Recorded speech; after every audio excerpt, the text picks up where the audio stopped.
Hello and welcome to this edition of the Retire Happy Hour. I'm your host, Brad Smith. We're tackling a big topic today. Retirement is a huge subject. We hope to break it up into some small bite-sized things so that you can sample it, get a taste of it, so that you can absorb it somewhat and digest it. We have some guests coming in for interviews that I know are going to help you get your arms around this huge subject. So we'll have a series of interviews. We hope you'll stay right with us.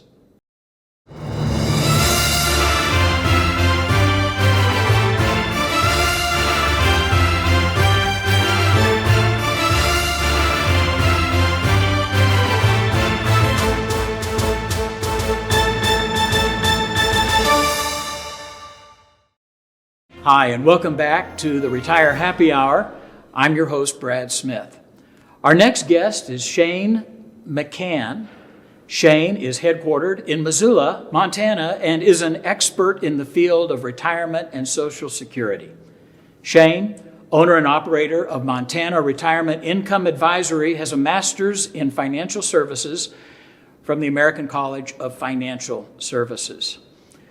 Shane, it's great to have you here today. Thank you, Brad. I'm so glad you had me out. I appreciate it. Well, I'll tell you what, we want to glean as much as we can from you because we've got a lot of eager, anxious viewers out there that want to know what they should be doing with retirement planning and dollars. So you've been doing this for a while. I have, and I appreciate that. And yeah, it's an exciting time when someone retires. Let's put it that way. But it definitely sure comes is. with its hurdles. Yeah, it does. It's a big topic. People are retiring from something that's, everybody knows, but what are they retiring to?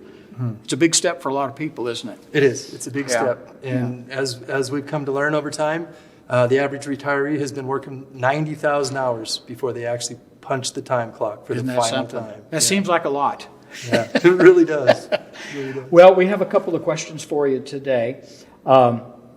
We've heard that the number one fear of seniors all across America is that they might run out of money before they run out of life. Right. This first question is, how can a retiree avoid running out of money in retirement? What's your answer to that one? Wow, in a simple word, it's got to be planning. That's right. And it's just one of these things that's really funny. And I don't know if the viewers understand that we're in Denver right now. I'm looking out at some beautiful mountains. But I think back to a time when I went skiing for the very first time. And I was about 12 years old. And it was a buddy. He said, "Hey, I'm going to teach you how to ski." And so I'm going back to 1977. My mother Scotch guards my pants. So this is a spray you put on Levi jeans so they don't get soaking wet. No snow pants. No snow pants. Okay. Takes me up to the hill, and lo and behold, I spent the entire first half of the day crawling off the mountain. Okay. Miserable experience. You didn't start on the bunny hill. I did not. He took you to the top. Took me to the top, turned me loose, and said these words: "Do what I do." That's jumping in the deep end for sure. Exactly.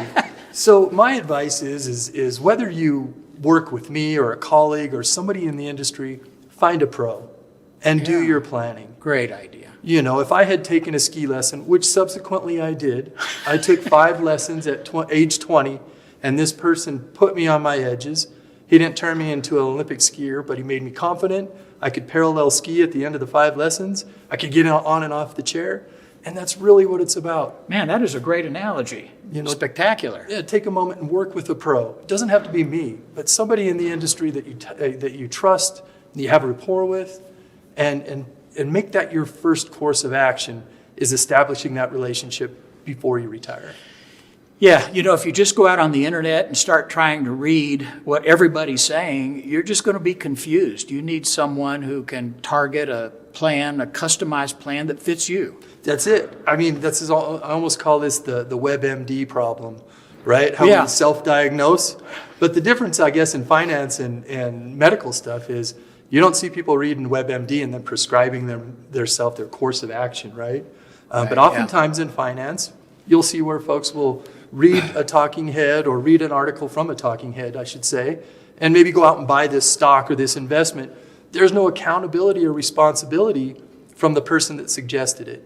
If you're working with a pro... Good point. Yeah, and if you're working with a pro, you've got They're on the hook to some degree. Yes. Yeah, that's a great point. Yeah, to see it through. Right. Yeah. It's not cheap advice. No. It's real advice. It's real advice, absolutely. Yeah. That's fantastic. Thanks, Shane. Here's another one that I'm eager to hear what you're going to say. The concept of not working makes many feel nervous about their financial future.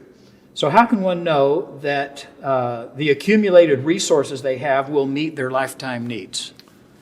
That's $1 million question. Thank you. And I say that the biggest concern is maybe going back to work, because we've heard these horror stories. Yeah, sure. And hopefully they're few and far between, but we have heard stories, and I've been acquainted with folks that have retired, run out of money, and had to go back to work. Yeah. Coming out of retirement was great for Michael Jordan. Right. But not my next door neighbor. Exactly. And so what we do is we take a good, hard and fast scientific approach and a look at the assets. And like I try and tell my clients, income is the outcome that matters. Assets are great to have and to hold and to own, and everybody should be saving all through their whole career. But in the end, you want to convert that to income that is sustainable and predictable, and that you just don't run out. And we apply several different rules to that. One could be, for example, the 4% rule that was developed back in the 50s. But these are the kinds of things that train in our industry.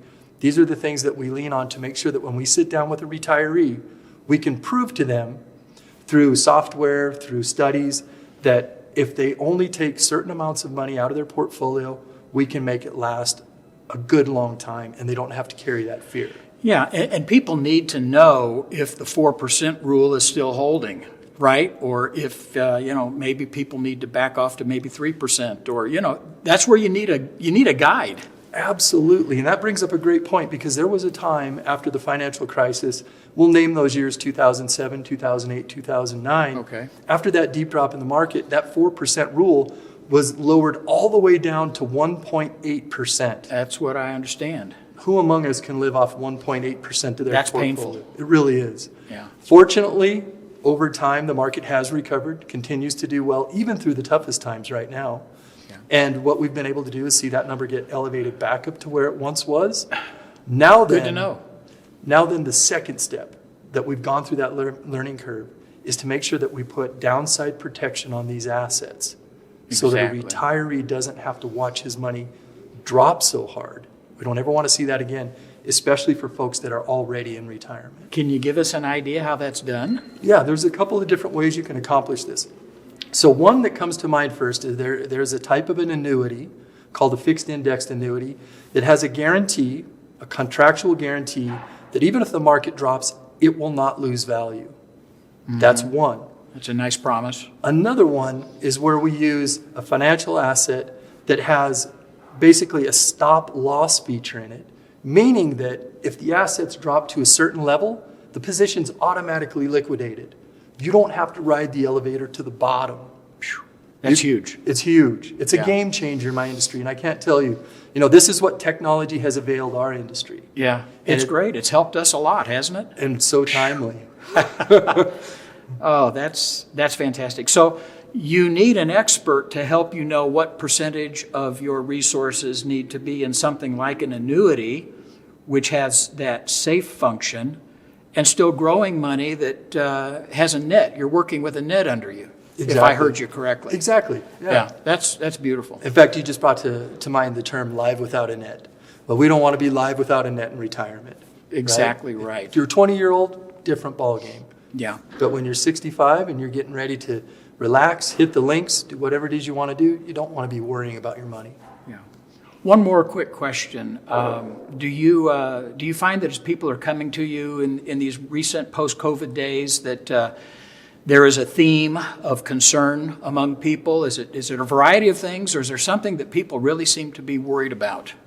I think the biggest thing that people are worried about is, like you inquired in the beginning of our conversation, not running out of money, and making sure that they have a little bit left behind in a legacy for their family. Yeah, that's good.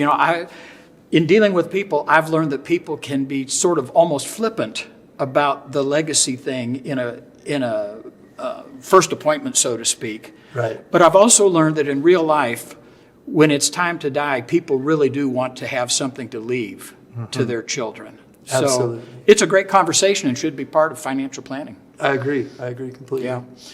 Thank you for coming in for this interview. You've shared some great insights, and I know you're giving great value to all those folk up there in the Big Sky country of Montana.